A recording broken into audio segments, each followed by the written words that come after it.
alter the method of education for children with special needs. The first goal that we should work towards is to ensure that all of them can learn in the first place, which we have seen significant progress towards in the last decade.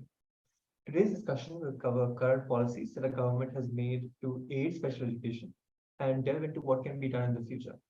In addition, we will also talk about the differences between special and general education and the benefits of introducing an inclusive classroom in regular school. Again, I'd like to request all the speakers to turn on their cameras and drop their subtopics in the chat box. We'll call on you as we go.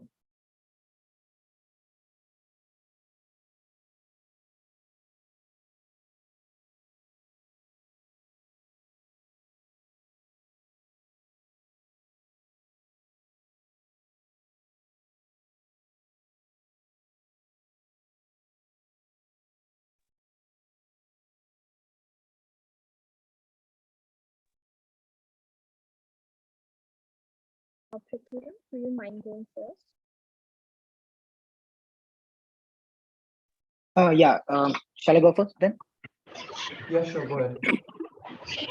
Yeah, so good evening all. So I would like to talk about the importance of social and emotional well-being for uh, the specially able children in regular classrooms. Uh,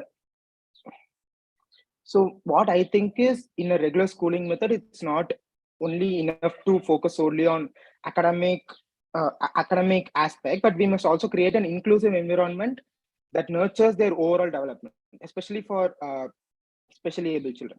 So children with special needs face like unique social and emotional challenges.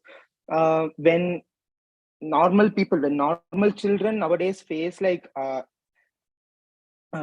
emotional, emotionally claustrated situations, it is obviously a fact that these special needed children are in need of much more emotional and social challenges. So they may experience isolations, struggle with managing their emotions, and then find it challenging to form a meaningful relationship with other normal children. And as educators, it is our responsibility to address these needs in a policy Manthan and a conference like this. So I think it is important to foster a culture of acceptance, respect, and empathy in a normal classroom setup. And it is better that we create an inclusive Sorry? I think someone unmuted by mistake. Yeah. Shall I proceed?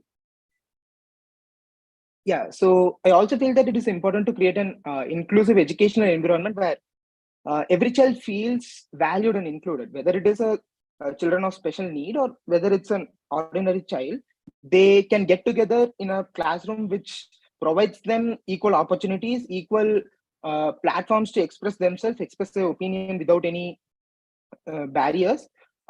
These children will also find their place in a classroom and also feel included in it. So through social skills, training, and emotional regulation support and individualizing counseling, we equip these children with the necessary tools to navigate social situations and build resilience.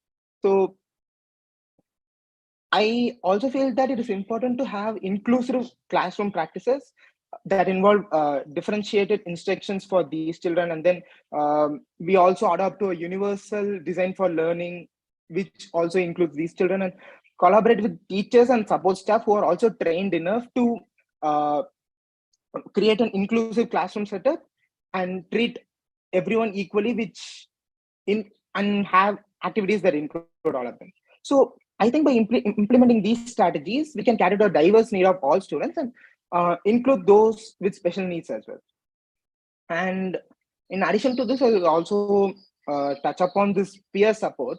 So when we talk about an inclusive classroom setup, when we talk about including these children of special need in a classroom, it is also important that how other children see these specially able children, because at the end of the day, they're gonna function as a classroom. They're gonna have peer relationships. They're gonna have bondings. They're gonna have friends within the class. So it's also important that how their peers see them and how they understand them is also very important in a classroom setup.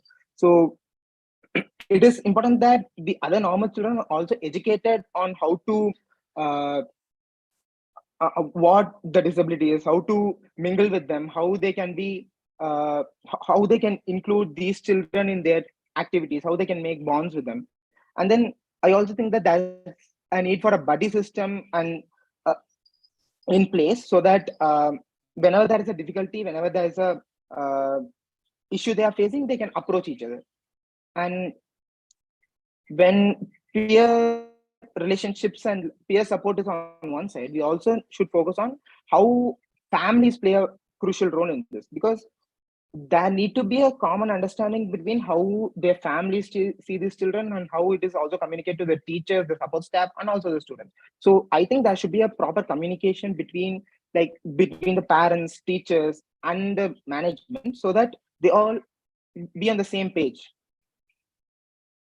Yeah, um, that's all I wanted to say, and thank you. Thanks a lot. I think you've raised an interesting point where instead of maybe creating classrooms separately for specially able children, we should try to include them in regular classrooms so that they can develop the social aspect of education, which is something that is integral to, any child's development. Next, I'd like to call up Mehak. Mehak, could you please? Yeah. Sorry. Am I audible Thank you. though? Yes, you're. All right. Just a second. Okay. Hi, everyone. So I will be talking about the role of assistive technology in educating children with special needs. So assistive technology plays a very important and very crucial role in the education of children with special needs. And when I talk about assistive technology, I am referring to tools and devices as well as software that are specially designed to support individuals with disabilities in their learning and daily activities.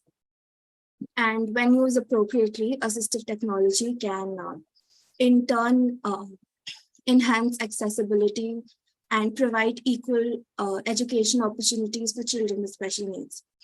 Assistive technology, it helps children with special needs access information that may otherwise be challenging for them. So screen readers and such softwares, it enables students with visual impairments or reading difficulties to listen to text-based content and communication support. So some children with special needs, they kind of face challenges in communication. So assistive technology tools such as alternative communication devices, speech synthesizers, or sign language apps, they kind of help in and kind of allow students to express their respective thoughts, ideas, and needs. Then assistive technology also kind of provides various tools to support different learning styles. So to give an example, students with dyslexia, they can benefit from this very software. And basically this software highlights and reads the texts. And those with ADHD, attention deficit hyperactivity disorder, can use focus enhancing apps or time management tools. So yeah, that's about it. Thank you. Yes, thank you, Mehul, for raising a really relevant point. I think we have to leverage the uses of technology when it comes to education for specially able children. And of course, with the advent of I think it's much more easier to access technology for people like who are specially able. So next up, can Chetna, can you please go ahead? Yes, Please switch on your camera. yeah.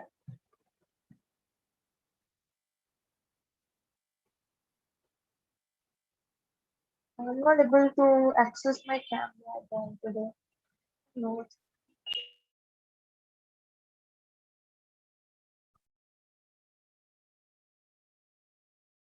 Could you just give me some time to just figure out what's happening? Yeah, sure. We'll move on to the next speaker for now then. Please get any issues sorted out as quickly as possible. Bhigru, are you there? Hello. Hi. Could you turn on your camera and give us your topic and what we'll be talking about today. Uh, Thank you for the opportunity, but I am not able to switch on my camera due to network issues. But I want to speak regarding the topic that what I have prepared for the need for the changes in the system.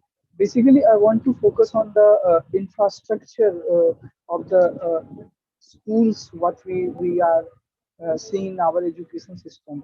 Study shows that we as an Indian education systems lacks lacks in providing the adequate infrastructure to the children with the special needs. I think when we see this as a multiple dimensional approach, when we see the social, economical, political, and personal level approach, what I find that we need to provide a infrastructure which supports the special needs students to take part in the education system or contribute themselves to the education system to complete or fulfill their dreams or whatever they have thought of. Regarding that, I would also want to focus that there should be a proper consulting, or there is a proper support system we need to provide the students with a special needs, so that every single moment of time they will not feel that they are lag behind from amongst the equals. For this, I want to go in the step by step manner for social, for the social aspects. I want to highlight that we need to create a safe environment for all of them by creating awareness amongst the people, amongst the community, among the different stakeholders who are responsible for the education of these special kinds of kids. And how we can do that? We can influence by raising starting the different campaigns, bringing awareness to the each and every individual by supporting them with the proper resources. So creating a general awareness amongst the society, amongst the community from where they are coming, is something that is plays a very critical role in development and their participation in the education system. When we say about the economical aspects, I would like to say that we should incentivize the education for the special needs students, because I think giving them the financial supports in the name of scholarship, or any kind of, you can say, the funds for them will surely uh, uh, encourage them to be part of the education system, and also at the same time foster a kind of development which we are striving for, or which we are aspiring for. And when we think about, or when we are discuss about the political aspects, it might be don't directly linked to the students, but still I think that we need to bring reforms in our education system pertaining to the special kinds of students, because I find there should be a kind of reservation, there should be a kind of laws and reforms which motivates them, which give them space to work with soldier to soldier to students with the uh, normal background. So I think there are so many factors, there are so many things uh, which impacts the education of special kinds of students, but still these are the measure from my lens will surely impact them to, or enhance them their education, or support them to uh, what they are striving. And also it's also uh, uh, gives a sense of inspiration to everyone that we are living in a society where we are giving we are not only talking about equality or other things on paper, but we are also trying to bring those all things on the ground reality. So I think these measures changes, providing the proper and adequate infrastructure to special needs of the students, will surely and definitely help them to be the part of this movement that we are striving for the education system for the special needs of the students. Uh, I hope that my views and my points are resonating with you. That's all from my side. Thank you. Thanks a lot. I think you've raised a lot of important steps that we can take in the future to encourage increasing the participation of especially able children in education, which I think is a very important factor that we need to look into. Chetna, if you're ready now, let's go ahead. Yes. So I would like to talk about how special education differs from general education. So special education recognizes that each child is unique and it requires an individualized approach towards learning. It takes into account like specific learning abilities, challenges, goals of students with disabilities, then providing them proper instructions and it gives them support to meet their needs. And then also it involves providing accommodations, modifications to the curriculum, teaching methods, and even the learning environment. So these adaptations all ensure that students with disabilities can access and participate in education activities more effectively. And then also they have like specifically designed methods which they follow, like which are they specifically designed to address the learning methods of students with disabilities. These may include like visual aids, alternative communication systems, all those. And then it may also include speech therapy, counseling sessions, social skills training, which actually benefit these specialized students. And then, so overall, special education like strives to create an inclusive and supporting learning environment that actually promotes the academic, social, and emotional development of children with disabilities, which enables them to reach their full potential. Yes. Yes. Yes, thank you, Chetna. So yes, it is very important to like kind of help education reach to especially able children in a way that caters to their specific needs. So let us invite Shivani next to present her view.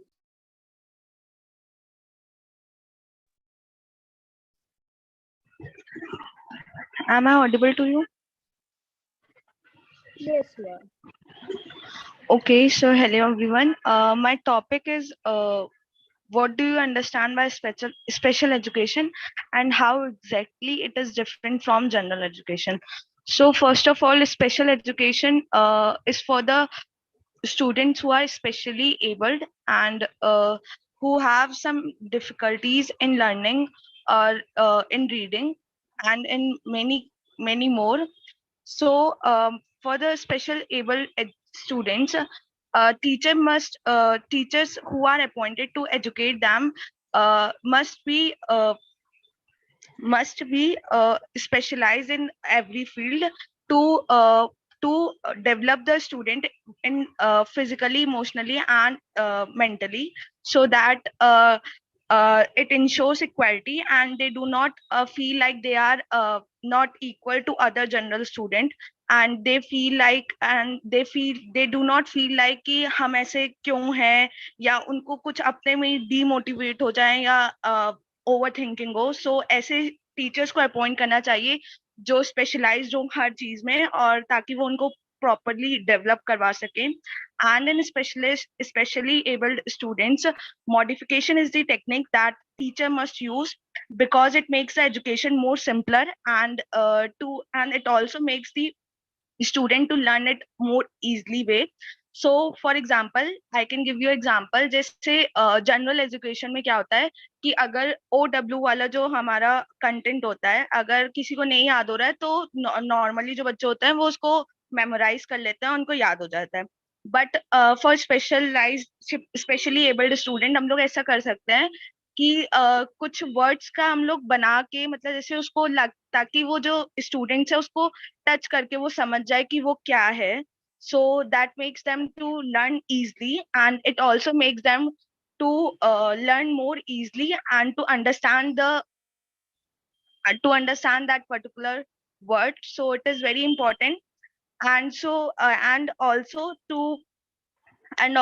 special educations are designed to focus to fit the needs of an individual student. So that's all from my side. Thanks a lot, Shivani, for your inputs. Next, I'd like to call up Samriddhi.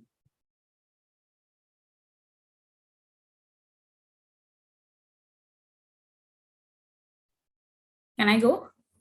Yeah. Okay, so today I want to talk about a topic which is close to my heart because I have previously worked with specially able children. So, as the topic's given, what exactly is specially able children? I'll ponder upon the more nuances of it that we hear around us.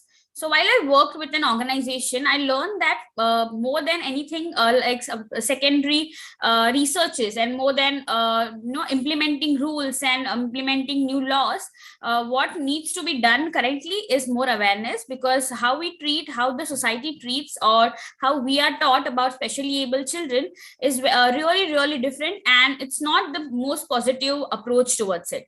When we look into it, the specially able children are, yes, they are different, but they are more physically diagnosed students who need special care, who need special attention. But when we look into an education system, that they are treated as a completely downgraded group, and they are not given the particular required attention as per the teachers appointed for it. I have quite often noticed that the teachers appointed for them are do not have any special qualifications regarding the specially able children, because because the specially able children are not given any importance when discussed about their education, their feelings, their attentions, and their learning and methods.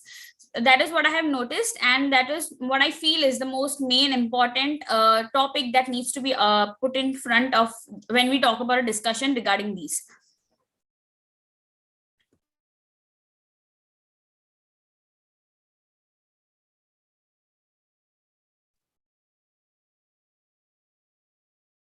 Yes, thank you so much, Samriti, for bringing in your perspective. Like, yes, it is hard for like some of the teachers to kind of include specially able children, but like it's not necessary that they are like always treated as uh, not in a very good fashion. So yeah, with that, let's call our next speakers, Niger.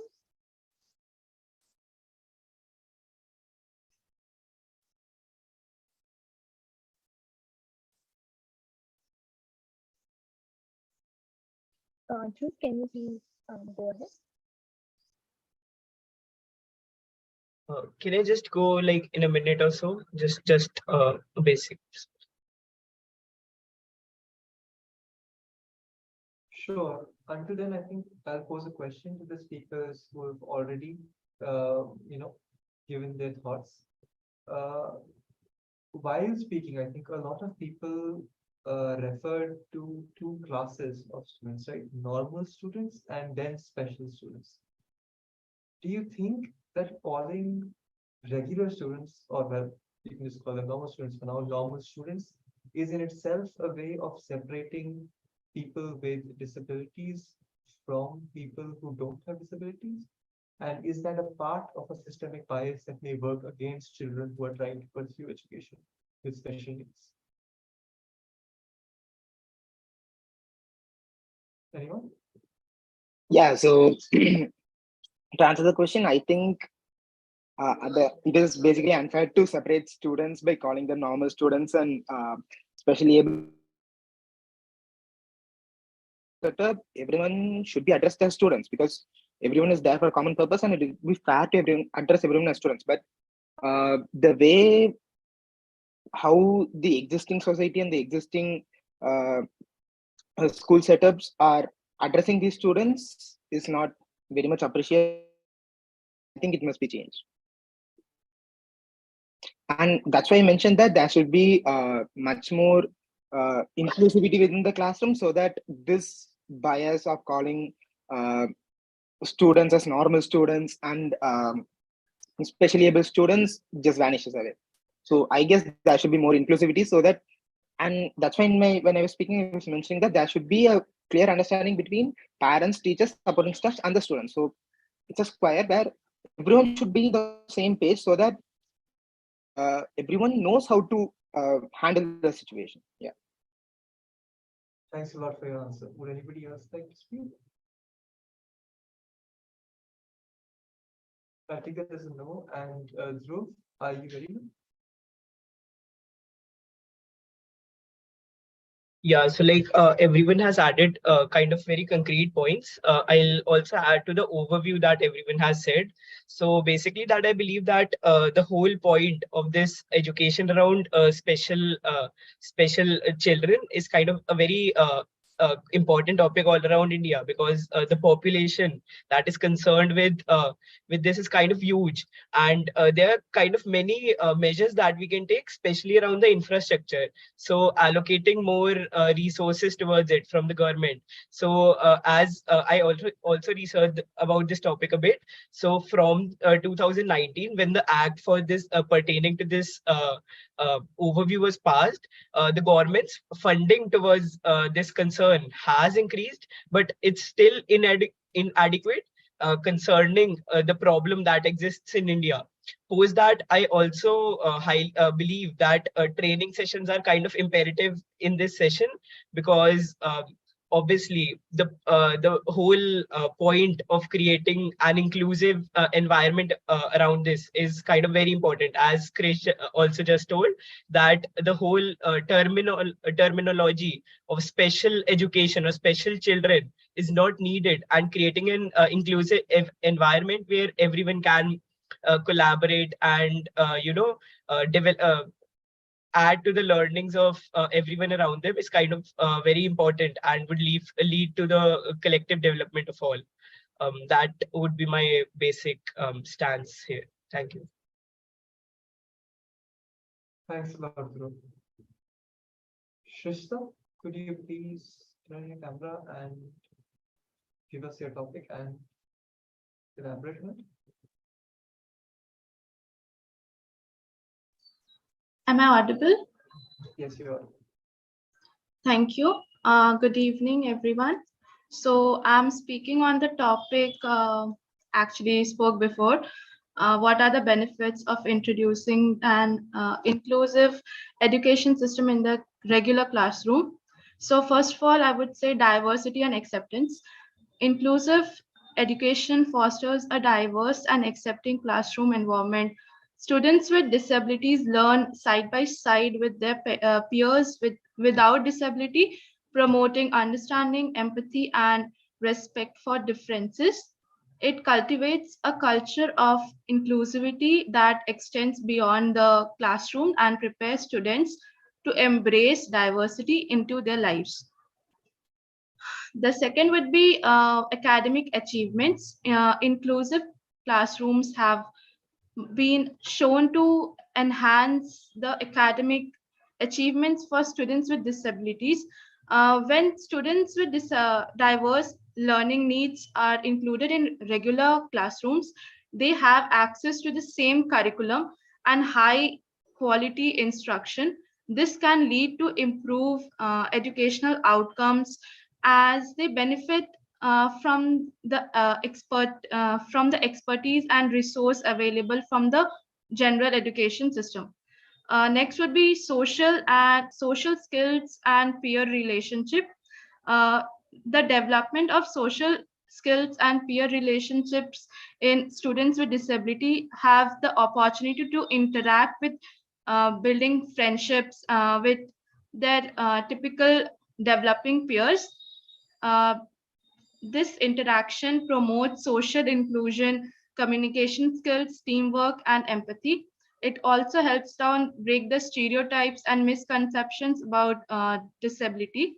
Inclusive classrooms also provide an environment that support the personal growth and self-esteem of the students with disabilities.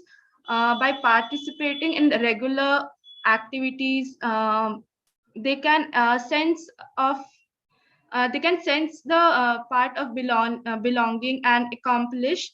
They can showcase their strengths, talents, and unique perspectives, which boosts their confidence and self-worth. Inclusive education encourages collaboration with teachers, specialists, and support staff.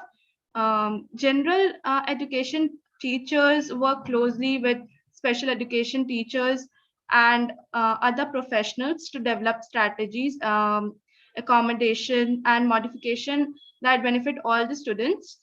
This collaboration enhances the overall quality of teaching and learning, fostering the professional development and knowledge sharing among the educators also. Preparation of it also helps them uh, prepare all the students, I would say, for the real world by reflecting the diverse society they will encounter. It especially helps typically developing students to develop tolerance, understanding, and acceptance of individual differences. It also equip them with essential life skills such as adaptability, problem solving, and teamwork, which are necessary for the future success and diversity. In conclusion, I would say introducing an inclusive education system in regular classrooms benefits all the students, regardless of being disabled or the general students without disability. By embracing inclusion, we create an education environment that values and supports the unique abilities and contribution for all the learners of India and all over the world. Thank you. That's it. Yes, thank you, Shrisha. Very valid points raised during the argument. So yes, the basic aim behind like every inclusive policy is to make specially able children feel empowered and to actually empower them and also help them lead a life that will help them live with dignity. So like being it empowering them with skills or like in any other sense. So let us hear from Mopana next. Yes, ma'am. Am I audible? Yes, you are. Yeah, thank you. Uh, Good evening, everyone. I would like to add on some other benefits that we can earn while adapting an inclusive education system in the regular classrooms. Because I believe it is very crucial to implement and adopt such an education system which aligns with legal and ethical obligations that can create equal opportunities and to all the students and provide access to all the students equally. So the first benefit that I can think of is that uh, children with special needs get a better access to high quality education, which can enhance their learning outcomes and help in their overall development. And they can also interact with their peers and improve their social skills as well. And this would really lead to promote a sense of belongingness and emotional well-being among all students. And academically, this can students can help each other in like uh, in academics and also embrace others' talents, and they don't get demotivated by their disabilities. They learn to like enhance their own abilities rather than demotivating themselves due to their disabilities. And this can also promote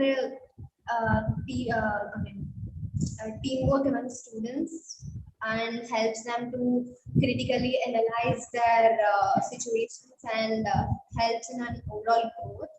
And also it also benefits teachers by way of like improving their teaching practices with the available technology and materials.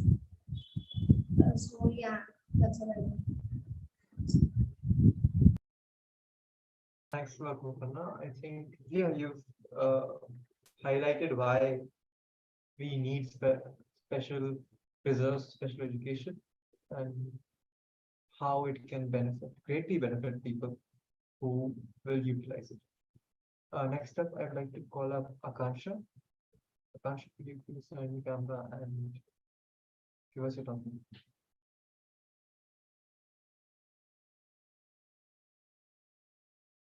Okay, it looks like she might not be here right now. So, Lakshmi,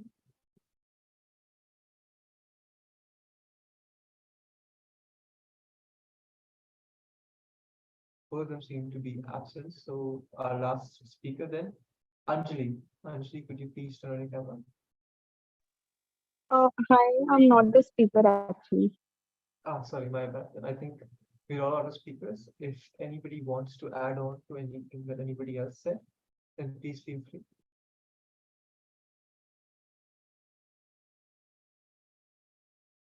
Okay, I think that we've gone through a lot today, and we've covered a wide range of topics in the relatively short discussion that we've had.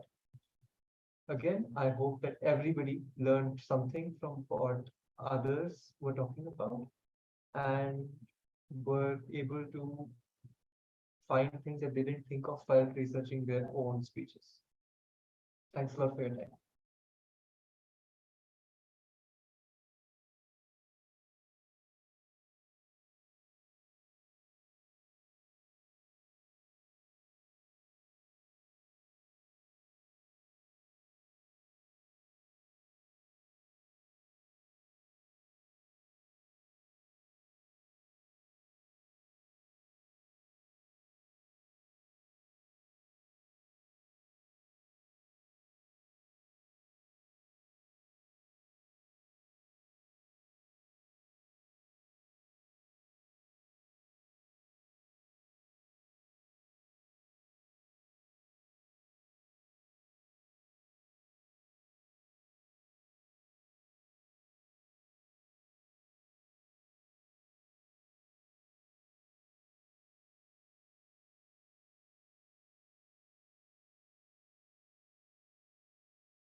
Okay, since there is some time left until our next batch joins, I think we can actually take the time we have to go through some questions, right? I'm sure some were shared to everyone already. And I'm sure some, well, I'm sure everybody must have thought of them while we were, you know, listening to other people speak today. I think a lot of the questions again were covered in what we talked about, but of course, not everything was. I think one thing that wasn't really very heavily covered was what role could teachers play exactly in making education more inclusive in our classrooms? Of course, we touched upon the fact that they should help in making education more inclusive, but does anybody have any concrete steps that they could take? What would training teachers mean? What would we teach teachers about being inclusive? So I would like to add something about the question that you asked. So in the last policy month, we were talking about the importance of moral education and how moral education is covered in schools. So I think that could be used as a tool where teachers could give them real life problems or real life issues to solve collectively as a classroom, give them activities, give them tasks to work together as a student, different student community, and then solve problems, which will bring every set of students from different households, irrespective of their disability or how they participate in the classroom. These activities will be actually fun and will actually be rewarding to them as well. So these kind of inclusive activities could be held at school, and teachers in their teacher training itself could be taught how to give these situations and handle these moral education courses in class as well. Thank you, Praveetam. I think that was a very good answer. Does anybody else want to maybe add on to what he said or give their own views? Anyone? Okay. Does anybody have any questions of their own that they would like to ask somebody else from what they said? If not, Samriddhi, could you talk a bit more about your experiences that you had while working in special education? I think the points that you raised in your speech were pretty interesting, and it might be useful for all of us to learn a bit more about your hands-on experience.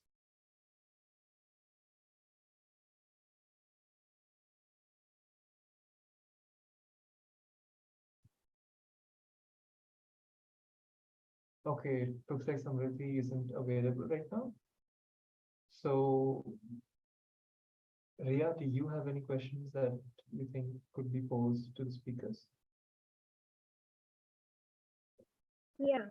So like we talked a lot about skill development, inclusivity, but we did not really talk about how we can make specially abled people more employable in a sense through schools.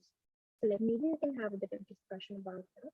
So like, is there anyone who would like to add the perspective to this?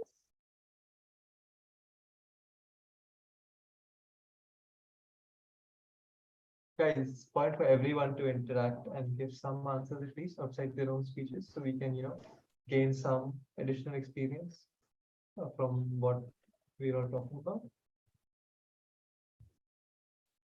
I mean, what Ria posed is a very good question. I'll give my own views on it. I think employability is a very big factor in education, because when you come to low income households, that becomes a really big point. People end up pulling children out of education to get them into a job just so they can support the family. It's not always easy for parents to send their child to learn when they can't afford to send their child to learn.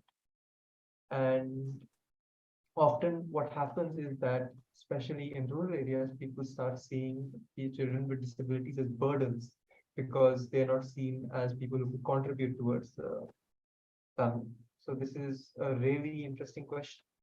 And I think, again, it all really comes down to the ease of education and the cost of education. But when it comes to cost of education, we also have to consider that, like I said before, a lot of poor families require money. So while we may only think about monetary cost, the time a child is spending studying may also be a sort of cost for the family, right? Does anybody have any thoughts on that? Yes, please go ahead. Oh, I think. Okay, so yeah, I wasn't able to speak earlier, but since this topic is very close to my heart, because I have volunteered in an NGO for children with special needs, and I guess it is very important to interact with them psychologically. If teachers could gain some expertise on how to understand the children, because in my case, for me it was very difficult to interact with them. Some students were very hyper energetic, and it created some of the problems for me. So I guess the first thing for teachers should be to learn how to interact with them. Further, I would like to add some of the points which the government of India has launched for children with special needs. So we have these penalized hospitals for these children, and also we have booklets for children with special needs. For example, I have gone through this one booklet, which is Saksham Purv Shashnik Vikas, and it was kind of very interesting for me. Further, there is no age, there is so much age relaxation for students who want to get an admission into other schools for inclusivity, I'd say. And also there are academic relaxation and for children with special needs, along with CBSE relaxation and other concessions. So yeah, that would be it from my side. Thank you. Yeah, thank you very much, Manisha, for your point. Like I think like making the spaces more employable for children with specially able needs is really important to kind of restore their dignity and like help them lead a life which has a good self-esteem for them. And yes, of course, but like even if we look at the reservation side of it, there are some places reserved for specially able children in educational institutions as well as for some jobs. But they are like the spaces which are reserved for them are in government sector, and like they have the children who are specially able, like don't really stand very well in relation to the corporate world, because like there people value efficiency, which um, which they think that specially able children cannot provide them with. So like they are not really employable in private sectors. So like what is your guys' take on this? I think And like what things would you suggest? Yeah. the Yeah. private sector itself may actually be hiring in from that demographic. I have a cousin who has a degree or who is slightly autistic, um, and he is currently working as in a hotel, I think one of the Oberois, where they have a special program to employ people with special needs. I think that when it comes to the corporate sector, uh, unfortunately, intellectual disabilities won't be able to be overcome in any special way because companies will always have that motive of profit in their minds. If it comes to physical disabilities, I think companies may in the future try to uh, make their offices, for example, more accessible. And on top of that, remote working allows for a lot wider, breadth of employment, which may allow people who have mobility issues to work from their homes or from the comfort of a place where they have all the facilities that they need, which an office might not be able to provide. Yeah, and like even when you mentioned about the program for your husband, like most like sometimes what happens is that companies do take in people, especially able people, but then they take it merely as a formality for their CSR or something. And then again, they will heavily advertise it, and like I think it should be made more normal to take these people in and like make them more employable. So yeah, on that note, we will start with the second batch, and Jessica will moderate the session along with it. So Jessica, please, you can take over. Thank you.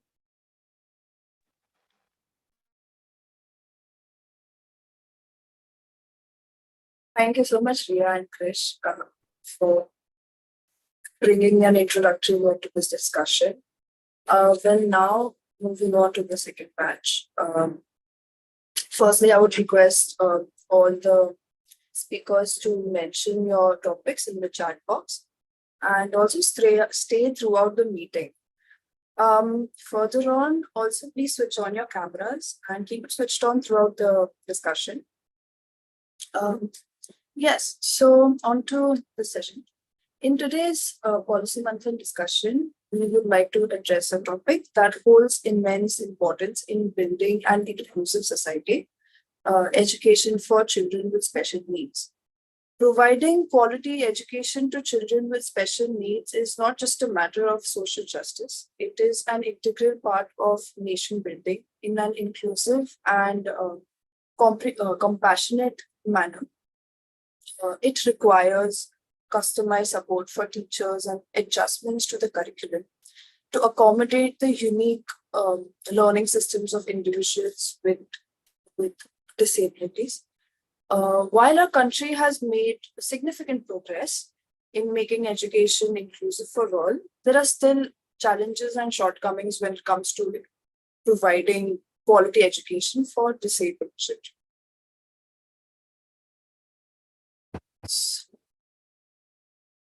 Yes, I would like to call upon Gaurav to speak about individual lesson plans. Yes, on to you, Gaurav. Yeah, hi everyone. Good evening to the entire panel. So what I want to focus upon is individual education plans. So what I have been listening for the past 5-10 minutes that we were talking about employability and all. So that is where actually we need to think about individual education plans. And further on, I'll come back to like an introductory part. We need to understand that even the disability, it has been like the term itself has been evolving from persons with disabilities, then with the specially able, and now we call them Divyangjan in India. that itself has been evolving, and now we have multitude of other deformities which we include, like even sickle cell anemia is included as a disability. So when we talk about disability or especially able children and their special needs, like when we talk about suppose generally we picture them as someone who is not able to locomote or may have hearing disability or vision disability. This is the broad picture that anyone thinks about when we talk about disability. So what should happen in individual educational plans is like they have different needs. Like a student who is physically disabled may not be able to perform the experiments that are performed in the chemistry lab. A student who is having sickle cell anemia may have to leave the school, may be absent for 4 days every month just to get the blood transfusion. When we talk of a visually impaired child, we don't have that much of reading material as text. So we need to find materials which are audible and which can actually convey, because converting everything into braille again is a big Herculean task. So we need to consider every child, like we should not just be calling them special, but we should consider their special needs. And when we consider their special needs, and we should also consider what actually they can do. If a person whose both hands are not functioning well, and I train that person to do some physical work daily, that would lose its entire context. So when considering the focused educational plans, focused lesson plans, we should also consider what actually that person can contribute according to the capabilities that are available with them, according to the facilities which are fully functional with them. We need to consider that, and we need to make a educational plan which best suits them and makes them eligible enough that be it a government sector, be it a corporate sector, that their employability is not for just for namesake or CSR. They are actually capable enough to perform their tasks. And it's not that we whenever we talk about reservation, be it anything, I am diverging, people say that they are not capable enough. And that is where the problem is, that we are not enabling them and empowering them. Rather, we just focus at the end that we should bring them for inclusion purpose. The inclusion should be based on more primary level, where we actually empower them and they are enabled enough to participate as a workforce. So that is what I would like to speak about this. Thank you. Thank you, Gaurav. Yes, you did add up to an insightful point. Well, yes, in general, special education is a distinct branch of education that caters to the specific needs of children with disabilities. It differs from general education in its focus on individualized instruction, specialized training, like specialized teaching techniques, and a multidisciplinary approach. So, yes, moving on to the next speaker, I would like to call upon Krishna to talk about the features and benefits of inclusive education. So, Krishna. So inclusive classrooms, they're mostly filled with diverse learners. So each of them have a strength and has a challenge, right? So inclusion actually gives a kid it gives a kid a way to talk how everyone else learns, and it'll give the kid an opportunity to know that every child learns in their own way, like in their own manner. So they might find that they may have something in common with every other child than they thought. Like initially.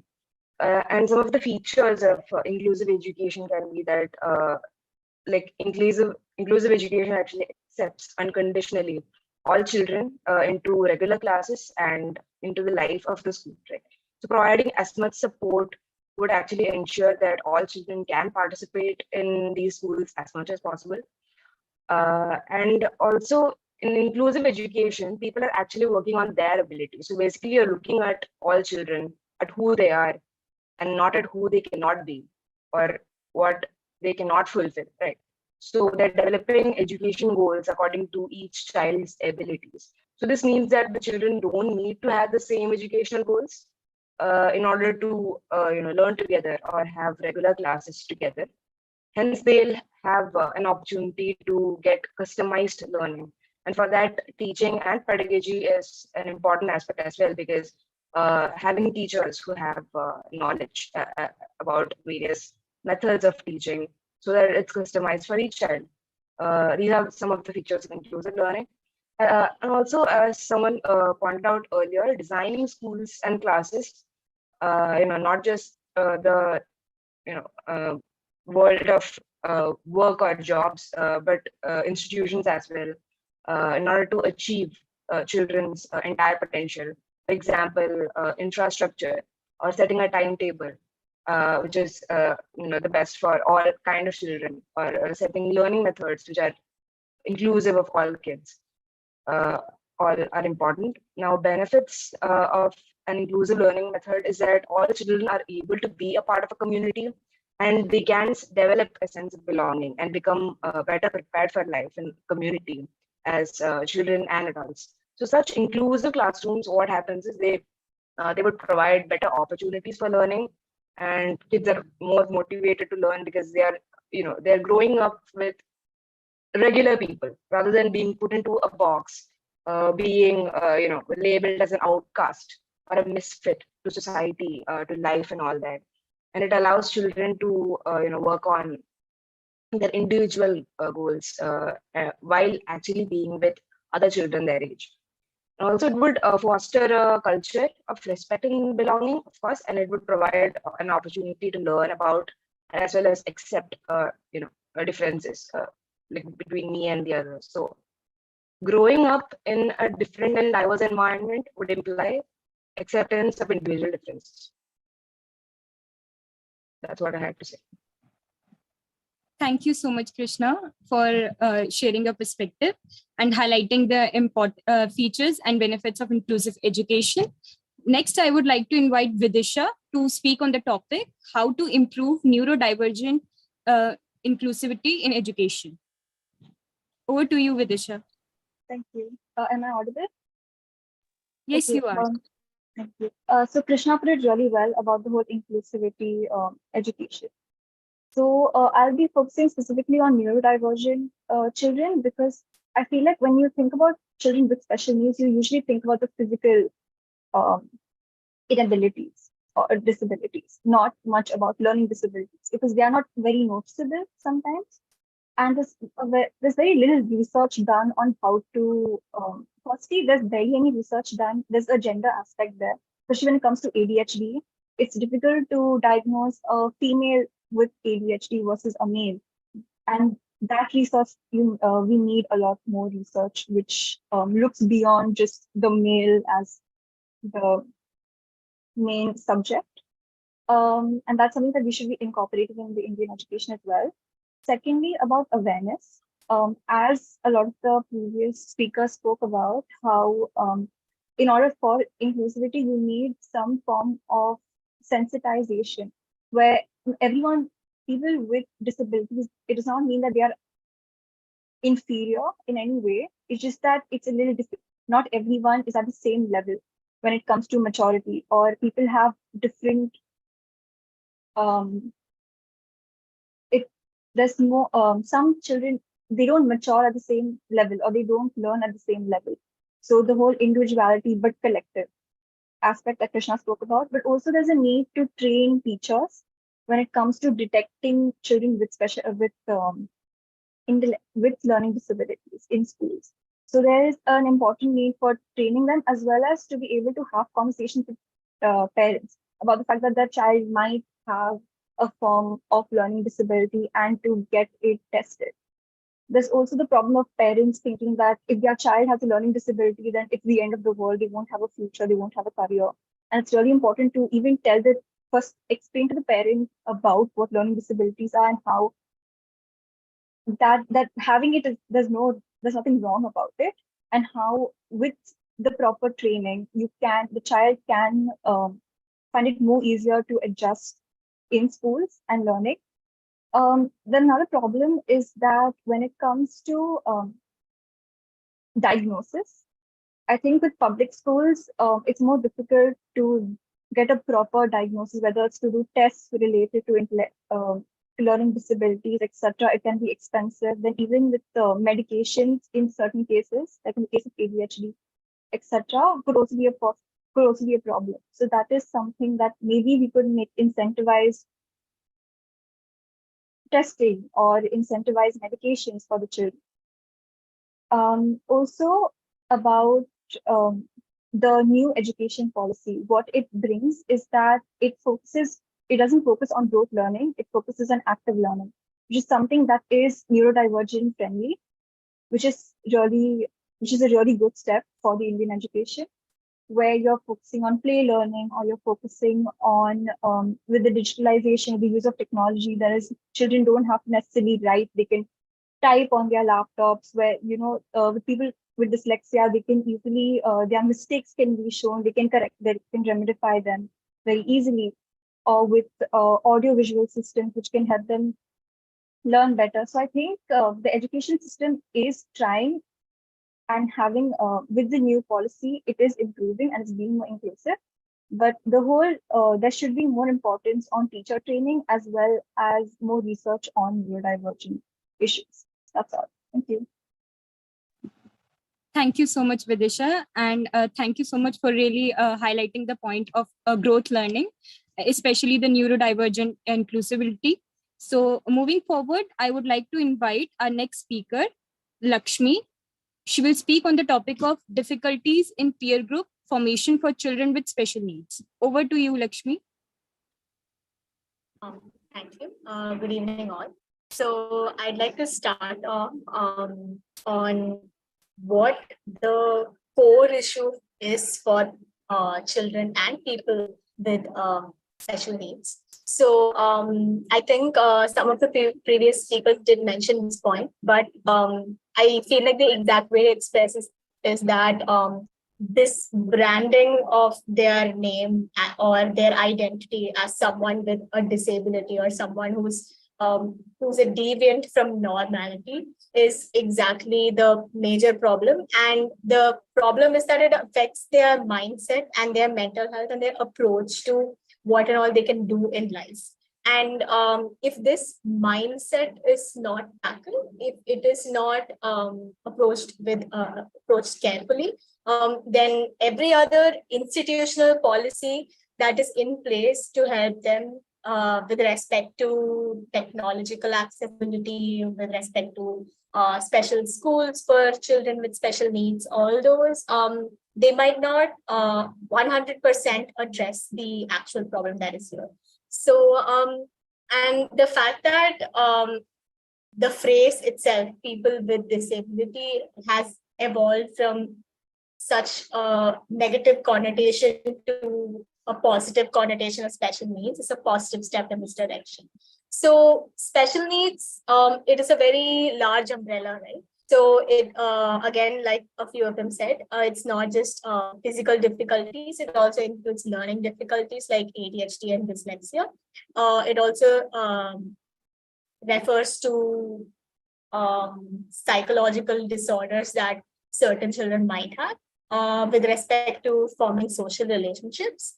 And it also refers to certain their inability for their sense organs to perform as well as any other average child can, right? So the problem here is that if these children in a mainstream setup, they are going to feel excluded or treated specially, like with respect to forming friendships. Not every child in their peer group is going to make them feel bad about it or is going to tease them about it. But the fact that even those who are kind to them or even those who treat them well, the fact that they treat them kindly because they have a disability is also one way of branding them as someone with special needs. It might not seem to affect the child in the short run, but in the long run, it makes them feel tired of it. Like even when they do progress in materialistic life by gaining a lot of recognition, like a lot of achievers who have done so, whether it be the Paralympics or any other award that they have received, they will be branded as such, like this person has achieved so and so award despite their disability, despite their special needs. And the fact that this aspect is figuring into that, it feels like it is being a part of their identity, as if this child has nothing special about them apart from this deviation from what society considers normal. And this unfortunately, this particular branding starts right from the micro level. Even if parents identify this and somehow correct the way they treat their child, it starts at the school level.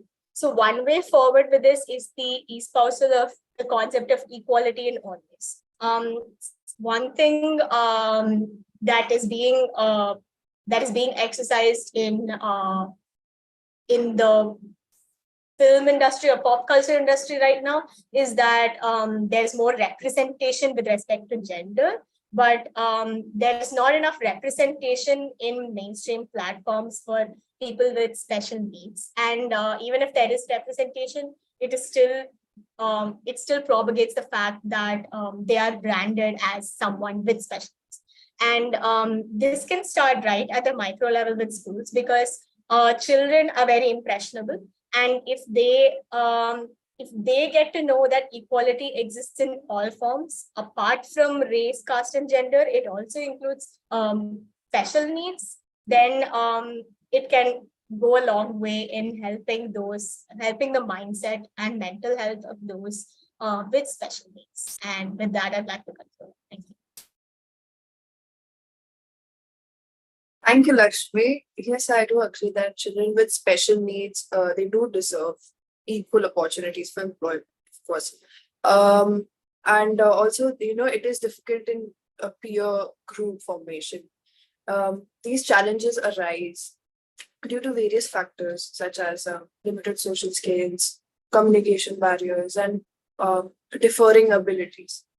The unique needs of these children can sometimes create barriers to forming meaningful connections with their peers, of course. They may struggle to engage in typical social interactions, leading to feelings of isolation and exclusion. Moreover, some children without special needs may lack awareness or understanding, further hindering the inclusive peer group formation.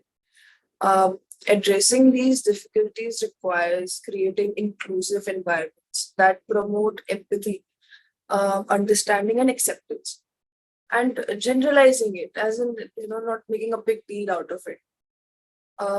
Encouraging open communication, providing social skills training, and fostering inclusive play opportunities can help bridge the gap, basically, and promote positive peer interactions for children with special needs. By recognizing and addressing these difficulties, we can support the social and emotional well-being of all children. So, yes, further, I would like to call upon Kushagar to talk about children with special needs and the employment. On to you. So yeah, just when I joined in, the batch one was having their discussion, and I overheard it, and they're saying that the government sector has some specific quota for the PWD and the people, and the corporate sector doesn't have it because they look at the efficiency of the individual. And I would like to disagree with it because I think it's a notion that PWD people might not be that efficient, and that's why they are that recognized in the corporate sector. I think the basic problem lies in the structure that the corporates are operating, as in the infrastructure. Like our colleges have PWD washrooms. How many private offices do have that PWD washroom? It's the structural change that they need to go through. If I consider myself to be an owner of a business and I have a chance to recruit someone, I would never see and consider PWD as a factor, as a hindrance. If that person is bringing more onto the table of what I need, is when I'll hire him or her. But there are some structural changes that they need to do is the hindrance. So here what we need to do is we need to make offices, and not just the corporate, the government offices too, more inclusive and more like in every aspect that would make the special needs children who then become employable comfortable. As we were having discussion, it's the problem of inclusivity. Like they, it becomes their identity, which isn't. They bring a lot more other and positive aspects than their disability that we just point out at everything. I think it's high time we stop recognizing people with these tags. It's like uh, they have done something to achieve that, and let's praise that individual. So yeah, and at the time of education, there are few skills that we need to overteach, I would say, the children with special needs. What we do is we focus more on teaching the concepts, the bookish knowledge to them, because it may be a bit difficult for them to understand. And in that process, we leave out their overall development. I think it is of more importance that we start focusing on the overall development of children with special needs, because that is of far more importance. Once they know how to live in the society, they'll definitely do something. So there are like skill development and the communication skills, how to gel in with people, because we all have insecurities when we consider ourselves to be normal according to the societal norms. But if there is someone out there who seems to be not exactly normal as per the societal norms, we have to think through that perspective, that how difficult it would be for them to gel in with everyone. And that is the level of socializing skills we need to incorporate in them, so that they never feel out of touch, and they are always engrossed in conversations that are happening around them, and they don't feel left out. Because as we are saying that mental health, we live in a time where even a fickle of anything would affect our mental health, and being not exactly appropriate as per everyone is a big thing, and every small situation relates to. So it's high time we start focusing on these things, and rather than on just teaching the bookish concepts. So yeah, I would like to conclude there. Shagar, yes, I agree with what you said. Despite facing unique challenges, they possess valuable skills and abilities that can contribute to the workforce as well. By promoting inclusive employment practices, we can tap into their potential and foster a more diverse and inclusive society in general. Providing appropriate education and vocational training tailored to their individual needs is also very crucial in preparing them for the job market. Additionally, creating supportive workplace environments with reasonable accommodations and understanding colleagues can help children with special needs, to thrive professionally.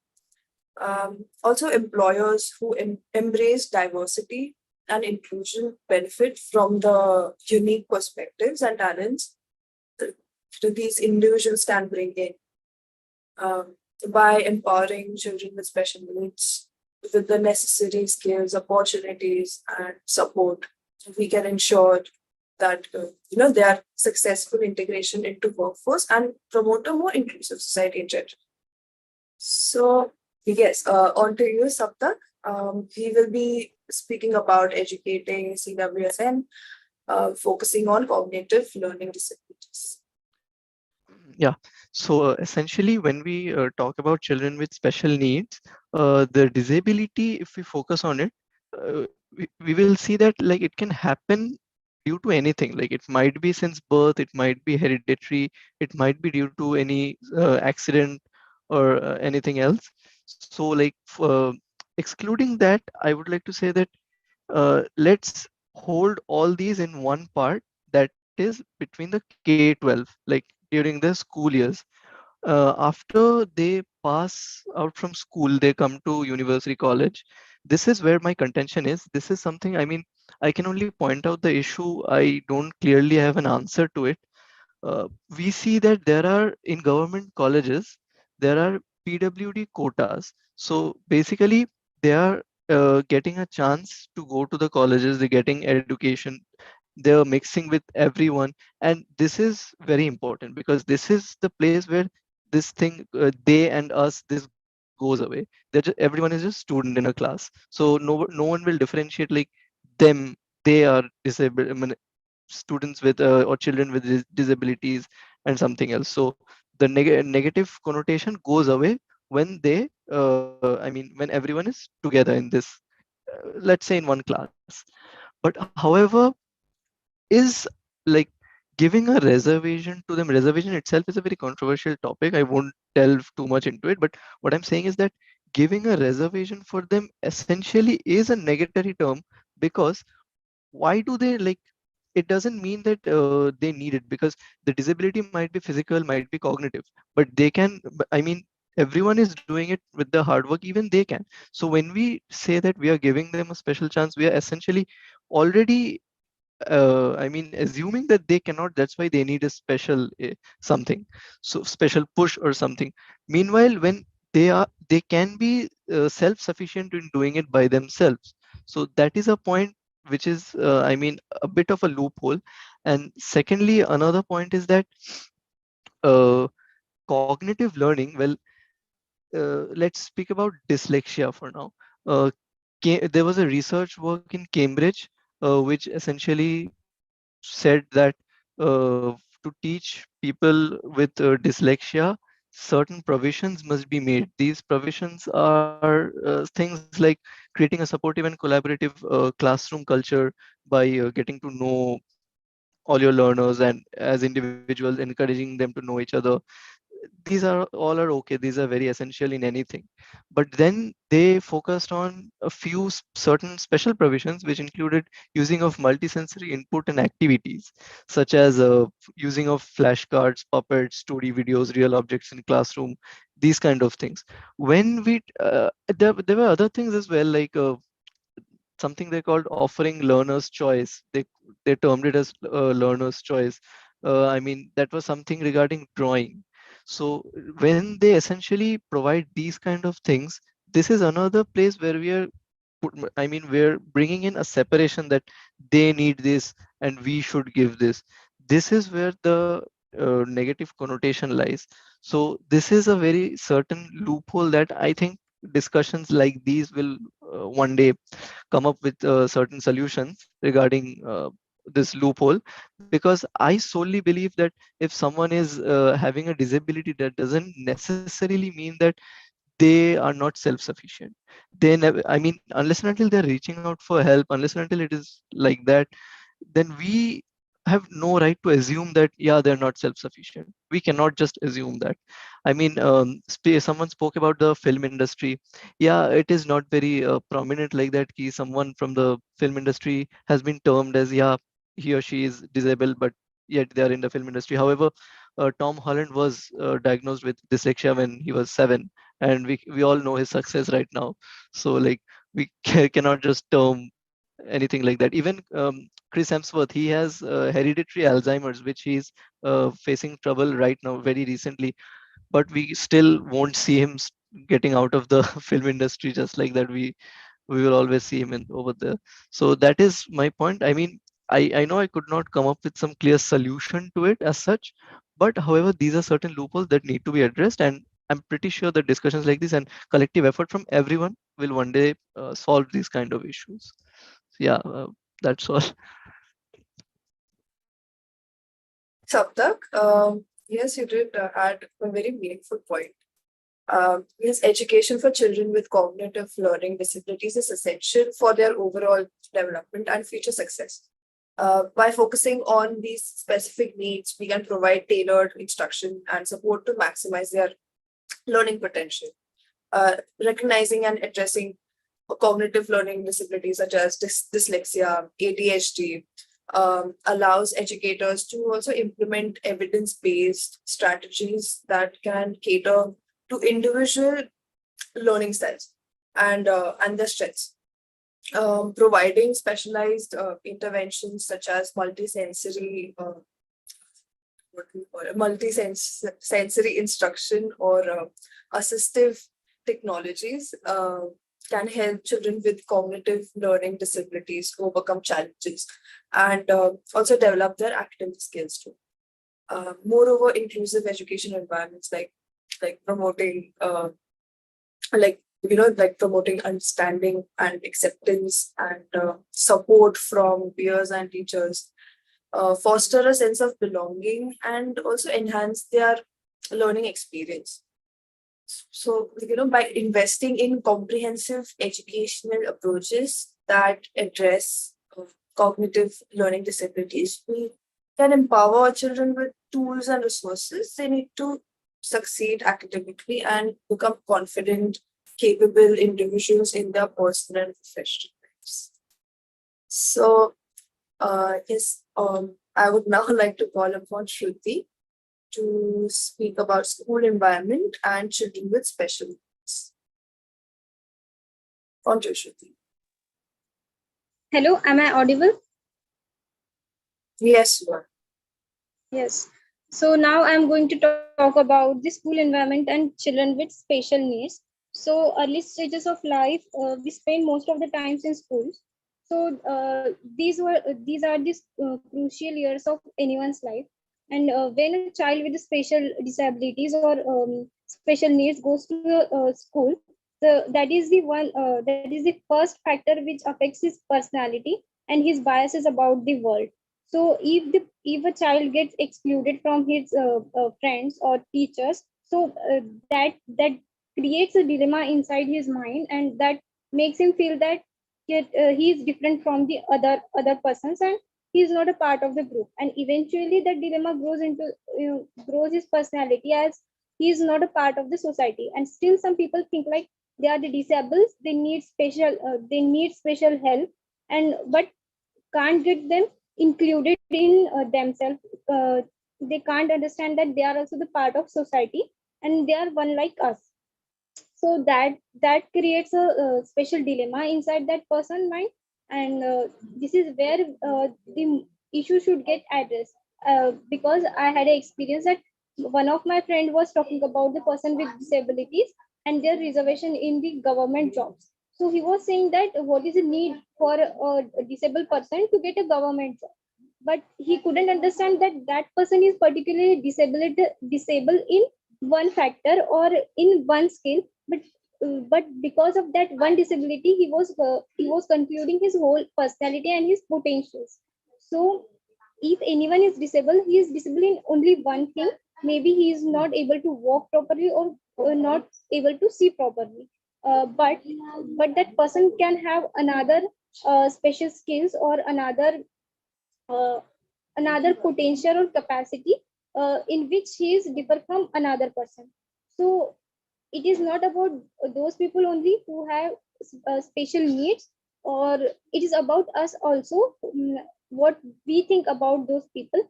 And school environment is the first place to get address these issues.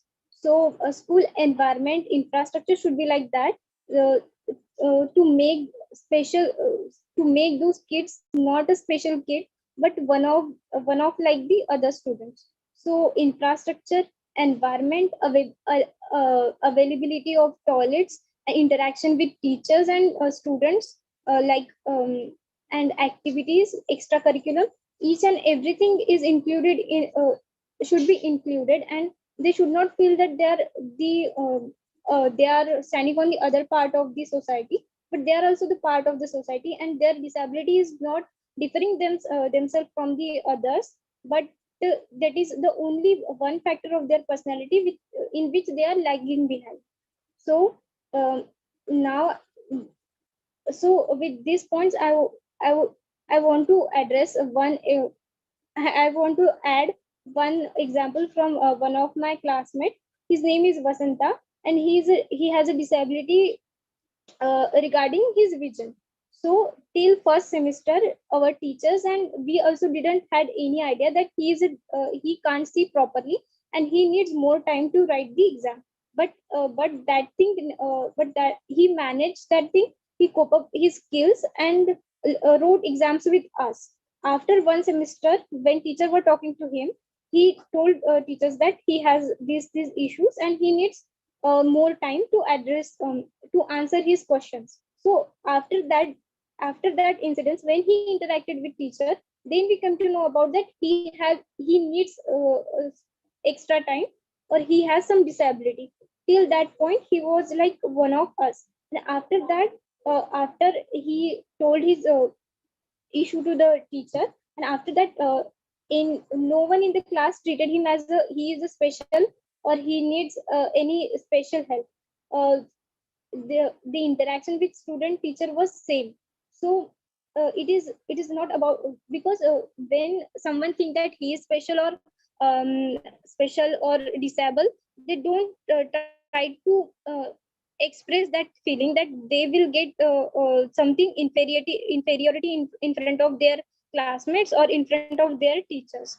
So that interaction is more important, and the response from and the reaction from other students is also important. That in our class no one felt him that he has some disability, that's why he needs special help, or no one showed him pity. He was like one of us, and with his disability also, he's getting good grades and competing with us. So it is not about his disability, but our mental thinking and our understanding about his disability. So that is how the environment affects individuals person's performance and his capacities. So it is important to create such environment and such understanding between teacher and student. It needs a more interaction, and we don't know that the in whatever situation we are responding, our response may affect someone's abilities and his biases and his thinking about his own self. So it is our responsibility that we don't treat others like that you need special thing, that's why you are getting all these provisions. It might be wrong to say that, but it is our understanding which builds such impact, and our little impacts also create huge can contribute hugely in someone's life. So that's it. Thank you. Thank you so much, Shruti. I would like to just add on to a very small point regarding. So we spoke about individual initiatives and what should we do on behalf of our part, but there are certain government policies implemented already. So the government has implemented several policies to promote education for children with special needs. The Rights of Persons with Disabilities Act 2016 mandates inclusive education and ensures equal opportunities for individuals with disabilities. The Sarva Shiksha Abhiyan and the inclusive education for disabled at secondary stage, that is IEDSS, schemes aim to provide quality education to children with disabilities. These policies emphasize the importance of accessible infrastructure, trained teachers, and support services to create an inclusive educational ecosystem. So yes, Shivpriya, would you like to add on to this discussion? Yeah, first of all, I would like to say thank you to all the speakers for their insightful and observant views. So I believe quality education for special needs children is indeed an integral part for nation building in an inclusive manner. It not only helps in academic and social outcomes, but it also increases their self-esteem, their confidence, and provide them greater opportunities for social interaction, community participation. To implement inclusive education, schools must provide appropriate accommodations and support services to help children with special needs to succeed in their classroom activities. Like this can include assistive technology or any kind of specialized equipment, or like therapies like speech therapies. We have occupational therapy, etc. So we can do this. And even inclusive education also require teachers to have a specialized training and support to effectively teach these children with like diverse learning needs, and while also fostering a sense of community and inclusion within the classroom. So overall, on a concluding note, I would like to say that inclusive education is an important step towards creating a more equitable and a more inclusive society where all children have the opportunity to learn and grow together. So thank you once again for joining in, and we can end the meeting here. You all can leave.